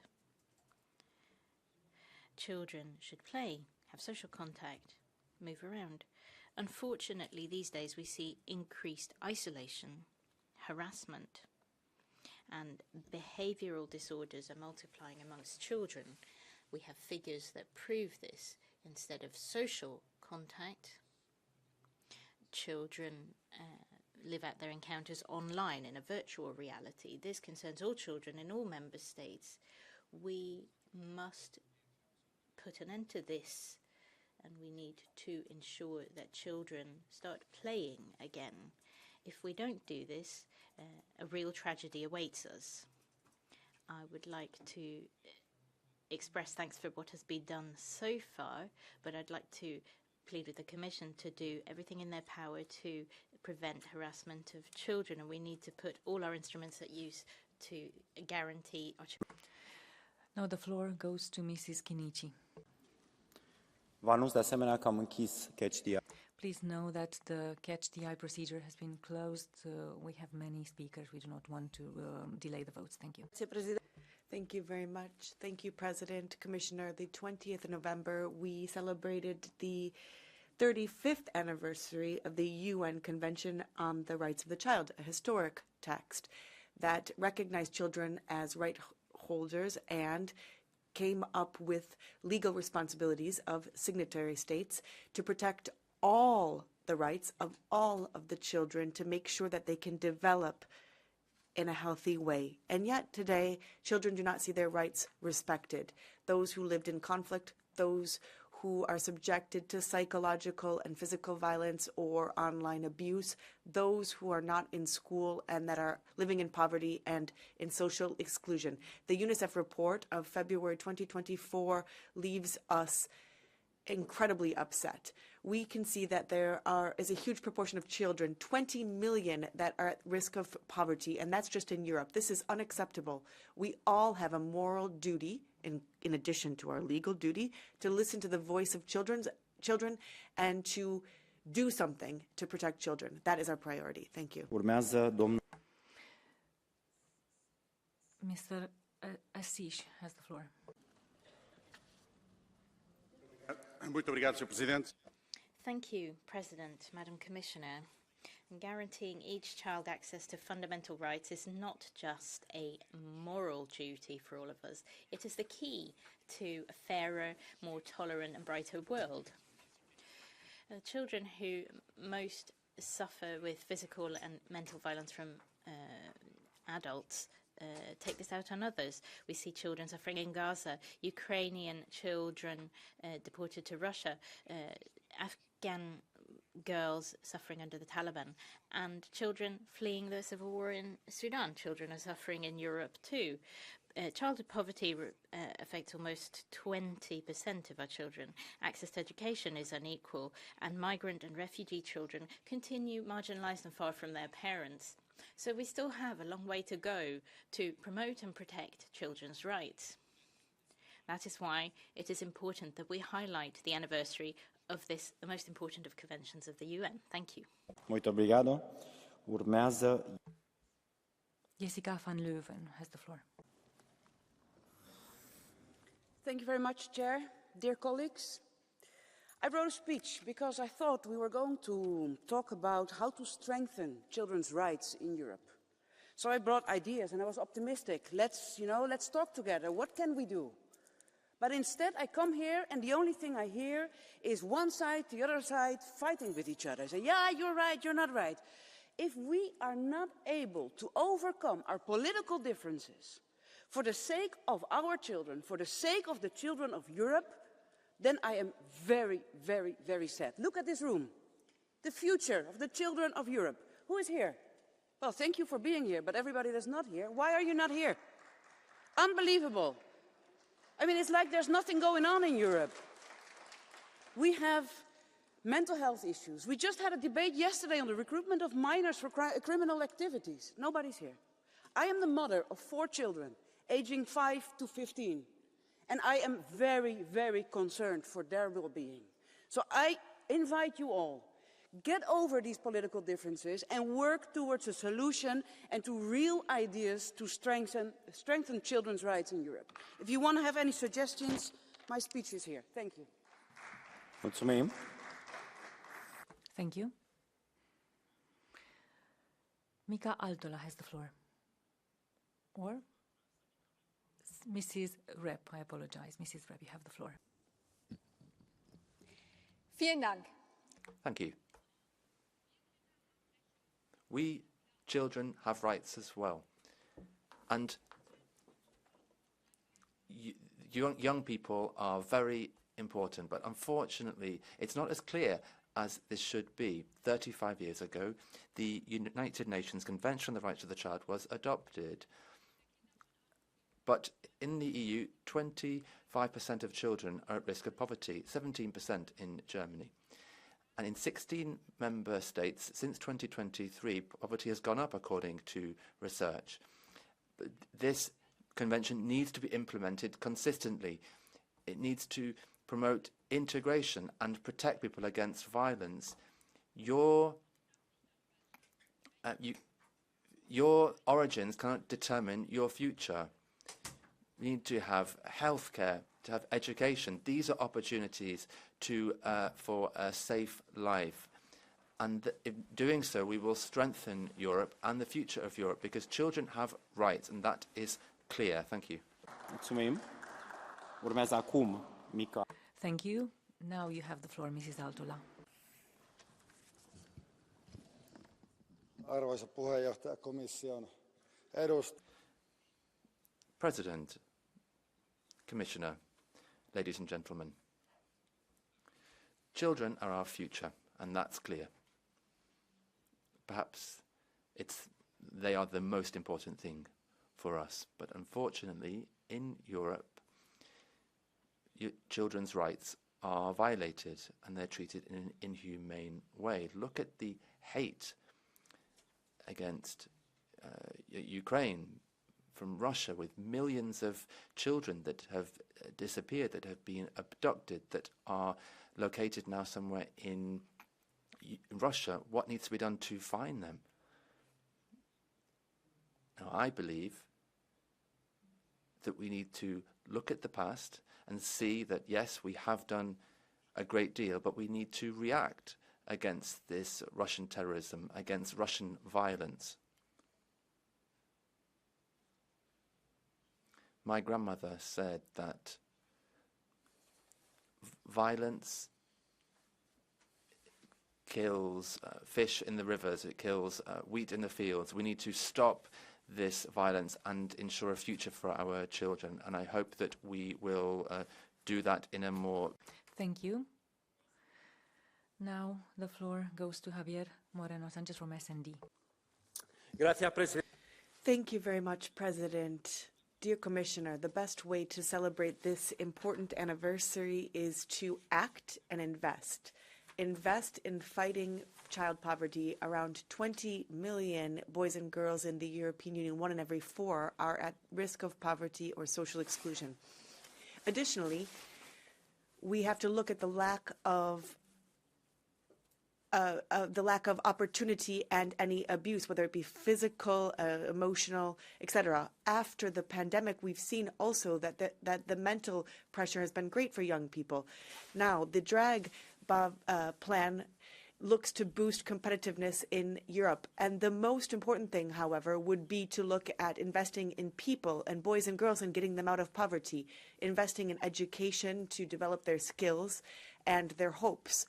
Let us move along this path to guarantee a hopeful future for boys and girls and therefore for the European Union. Thank you. Thank you. Mr. López Istúriz White. Antonio, you have the floor. 35 years later, we have achieved much, but a long journey is still ahead. Children's voices, needs and rights should be at the heart of everybody's work. The anniversary of the adoption of the Convention on the Rights of Child is not an occasion only for celebration, but also a reflection of the failures. In many parts of the world, armed conflicts and humanitarian crises, the principles of this convention unfortunately remain unfulfilled. The creation of an intergroup of children here in this parliament is not a symbolic gesture. It is a profound commitment to place children at the heart of our policies. Across Europe, too many children face poverty, abuse and barriers to opportunities that are their fundamental rights. The EU must lead by example, ensuring that no child is left behind. It is our duty to ensure that every child, regardless of their background or circumstances, has the chance to grow, thrive and contribute to a better Europe. Let us seize this opportunity to prove that in Europe, protecting children's rights is not just a priority, it's an emergency. Thank you very much. Thank you so much, Antonio. Urmează Isilda Gomes has the floor.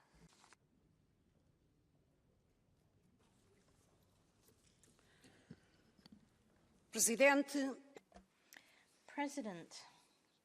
when we celebrate the UN Convention on the Rights of the Child, we should take a moment to reflect on how much remains to be done to ensure that children's rights are respected and protected. Children are a vital part of our future, our collective future. They are also the most vulnerable. The persistence of cases of violence and exploitation of children in many different ways is shocking. What about children who live and survive in war zones? What future can we hope for them? Will they be future warmongers or will they be builders of peace? It is unacceptable that millions of children continue to be subject to poverty and to a lack of access to quality health and education. It will not be your strident voices or extremist ideas that will help to resolve these problems.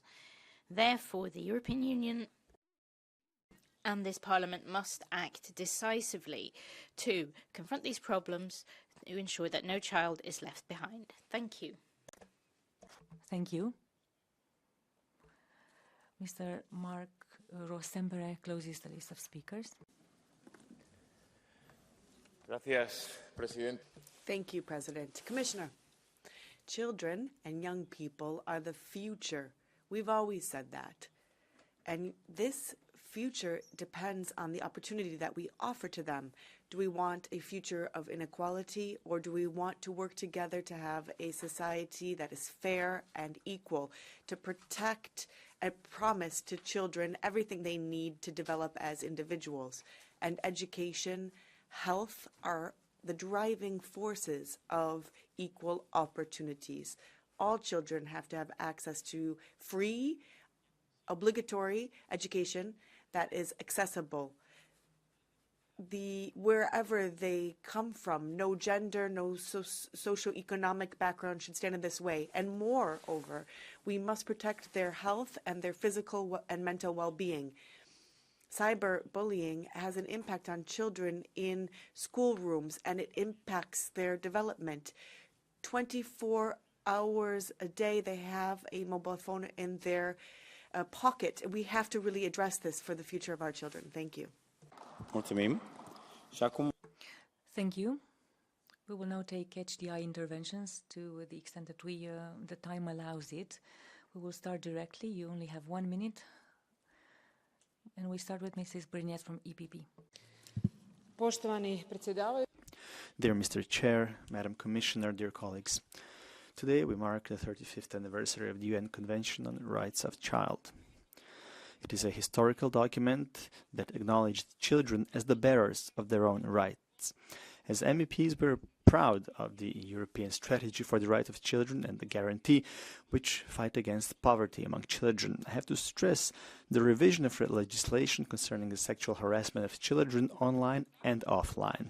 We need to invest further efforts to put the voice of children in the center of all the policies. They're not only the future, they are the present, and their rights are not a choice but an obligation. Let this anniversary remind us of our responsibilities, not only to celebrate what has been achieved, but to forcefully continue working on things ahead of us, all of us jointly. Thank you. Thank you. From S&D, Mrs. Maria Grappini. Thank you, President, Madam Commissioner, dear colleagues. We debate every single year the rights of the child. We now celebrate 35 years from this UN resolution, but we do not discuss enough about what member states do from the point of view of institutionalizing children. I have concrete examples. I have drafted petitions. Mothers have written letters. Kamila Smikala from Finland recovered her children 5 years later, children that had been taken away from people wearing balaclavas from before her eyes. In Sweden, a 7-year-old daughter was kidnapped from school, and the mother later found out that her daughter had been kidnapped. No one can love more than a mother. Commissioner, we need common rights about the institutionalization of children. Everybody says it is not within our remit, but does not the state of law include the respect of the rights of the child? That is why I ask the new Commission to create equal rules to prevent children from being taken away from their mother's arms and to be returned to their mothers 5 years after suffering traumatizing events. Thank you. Mr. Tinkinen has the floor from ECR.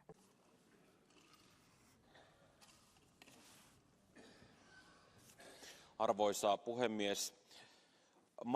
Thank you very much, President.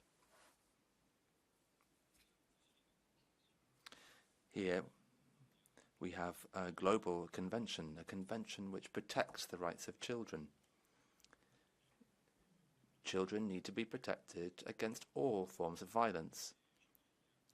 But young girls are victims of violence, for example, FGM, and this is something that can be found everywhere. But what's happening here in Europe? We also have violence against young boys, violence linked to cultural elements and beliefs, but it's still violence at the end of the day. If there are acts committed on someone's genitals, this is violence. So I believe that we need to act to combat these phenomena. And we cannot force children to do things that they would not accept. That's violence. Urmează Petra. Petras Grajulis has the floor from ESN.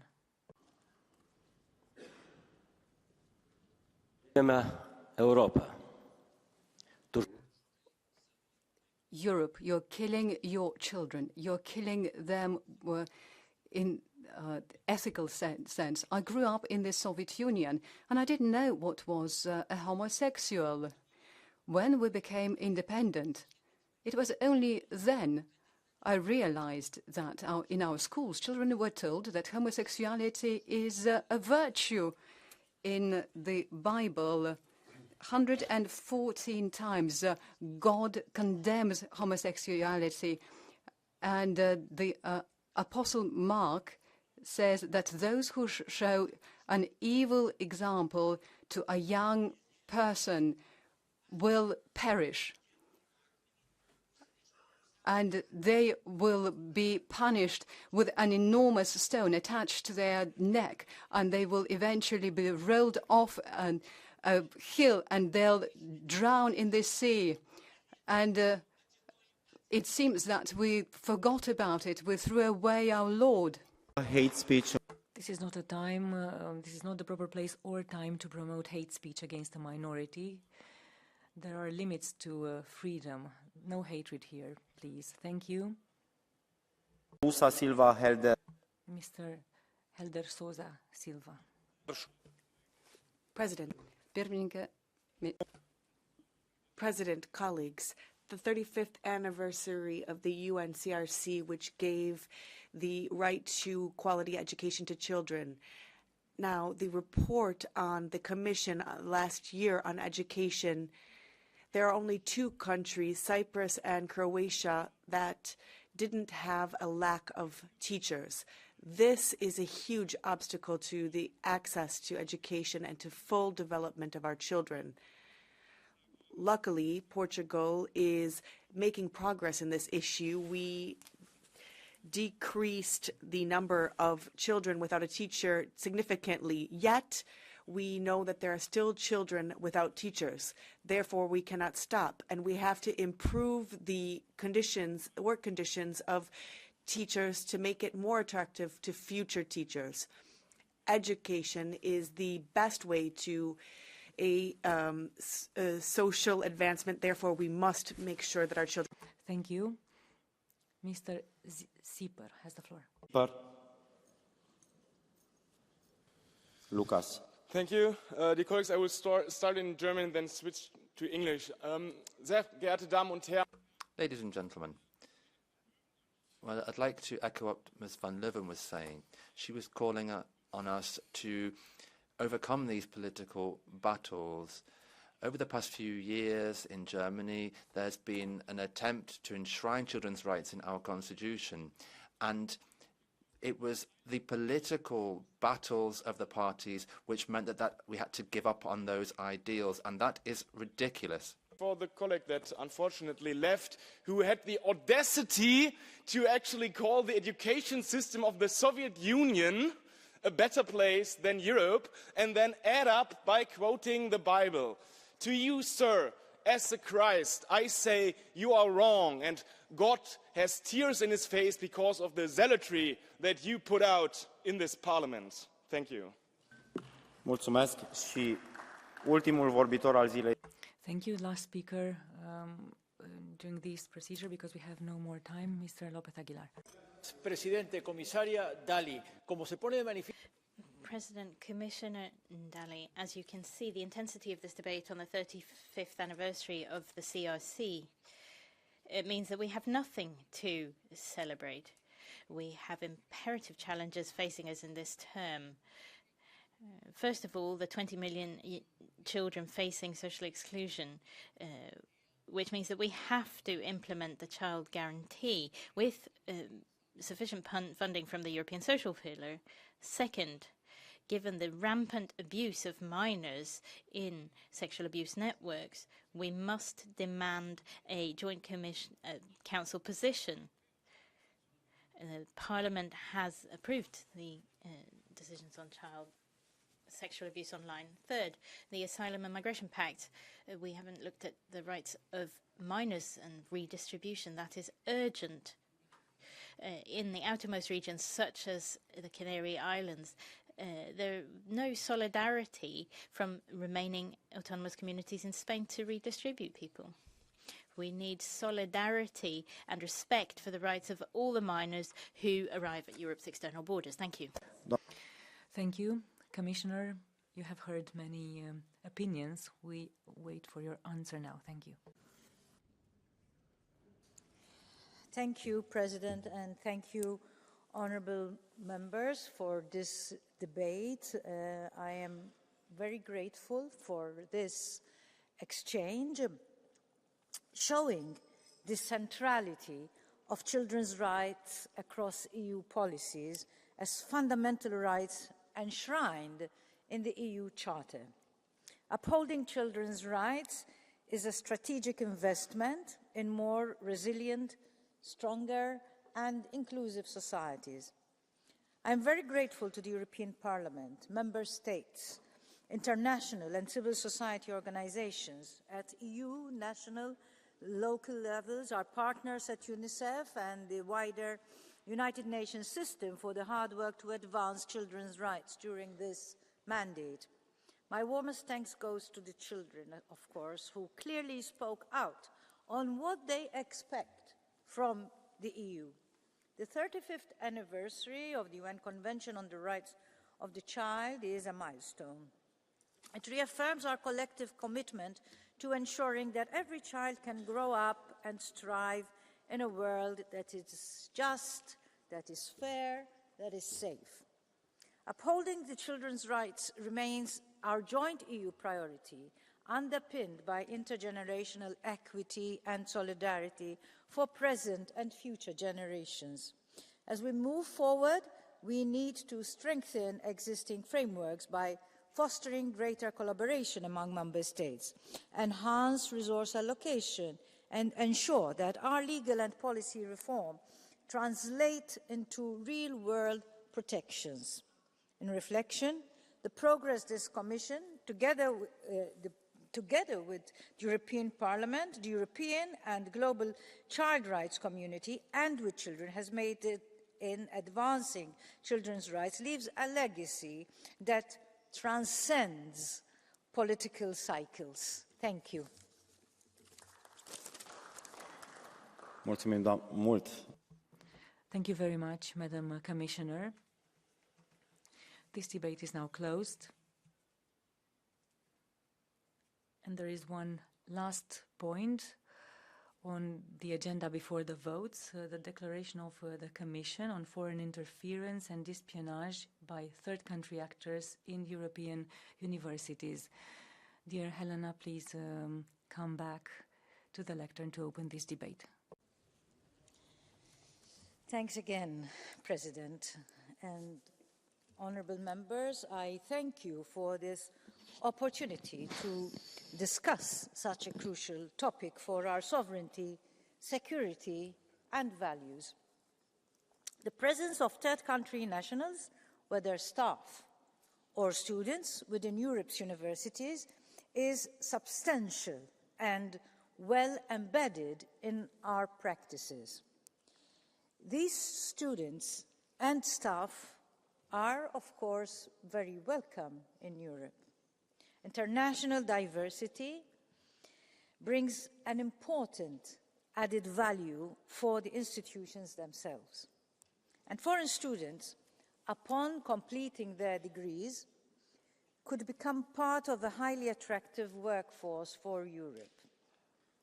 The EU actively encourages a cross-border dimension in academic activities and is currently revitalizing the way it supports this through the European Strategy for Universities, the European Universities Alliance, the proposed blueprint for a European degree, and of course through the Erasmus Plus program, which has an increasingly international dimension. So, academia in Europe has openness and borderless cooperation in its DNA. And this is its great advantage. But it is also a vulnerability. Therefore, we need to strike the right balance between being open and being prudent. We need to be aware of existing risks and address them. The Commission remains vigilant about activities conducted by or on behalf of foreign actors that involve coercion, concealment, deception or corruption, and that are contrary to the EU's sovereignty, values and interests. Our priority is to protect our fundamental values by ensuring that universities remain a free and safe space for knowledge creation and exchange. To this end, we have taken important steps in several areas. First, on foreign interference in research and innovation. Our commitment to tackle this is clearly embedded in our 2021 global approach to research and innovation and is a priority action of the ERA policy agenda for 2022-2024. Moreover, in 2022, our staff working document on tackling foreign interference provided universities with a practical guidance on how to enhance the security of their research and innovation activities while maintaining an open research environment. Since we know that universities cannot confront this threat alone, last year we launched a mutual learning exercise involving 12 member states whose findings will benefit our entire union. In addition, we are developing a one-stop platform for higher education institutions and researchers. This will be a user-friendly online dashboard consolidating all available tools and resources on foreign interference in research and innovation. On research security, the Council recommendation on enhancing research security adopted in May 2024 provides a robust basis for cooperation with the Member States, the funding organizations and researchers. Our approach is based on self-governance, on the principle that with academic freedom comes academic responsibility. This is, of course, combined with the support and the crucial guidance by public authorities. Where sensitive technologies are concerned, we need to exercise caution, of course. The recommendation advocates protecting research organizations from foreign interference, looking also at coercion of diaspora by the state of origin and other forms of malign influence. These are factors that could lead to self-censorship and security risks for foreign researchers, doctoral candidates and students. Furthermore, the Defence of Democracy package adopted in December of last year ensures, through a specific directive, that where research is used as a channel to represent the interests of a third country government, This is done in full transparency and upholding democratic accountability. When it comes to cyber attacks and espionage, the recommendation recognizes the sophisticated forms of critical knowledge and technology transfer. While our intelligence has an obvious role to play, our universities and researchers can help combat espionage by raising awareness and fostering a strong security culture and cyber hygiene. Universities should take measures to prevent third country actors to take advantage of international academic cooperation seemingly carried out in good faith. We should not be naive. While some forms of cooperation may not be legally prohibited, they can still be clearly undesirable. The Commission is actively working to follow up on these objectives with concrete actions in the mandate ahead.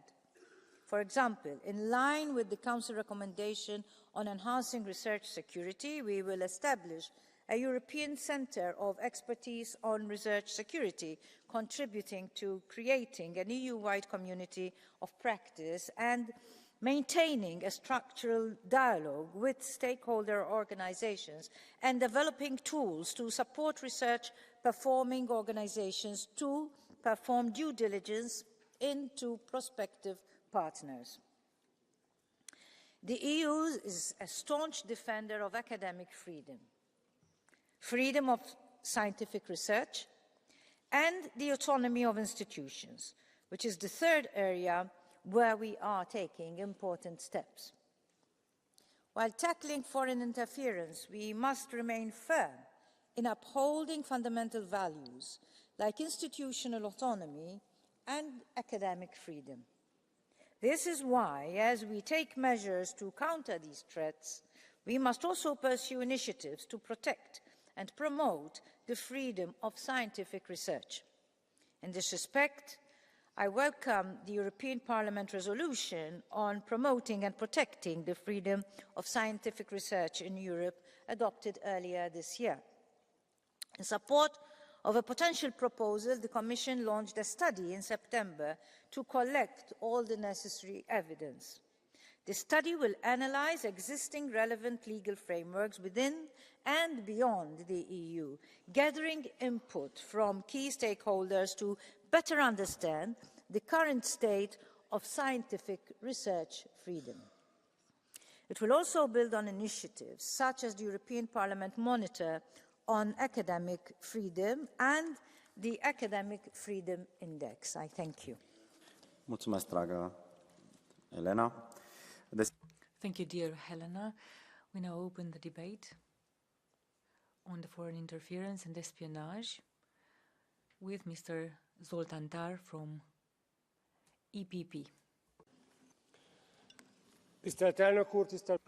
President, Madam Commissioner, thank you very much.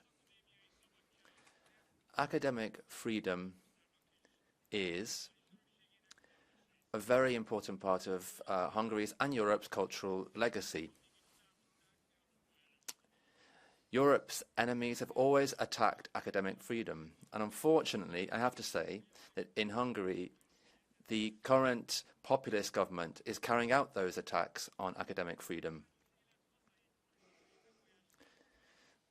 The influence by domestic politics on academic freedom in Hungary is also coupled with interference from abroad.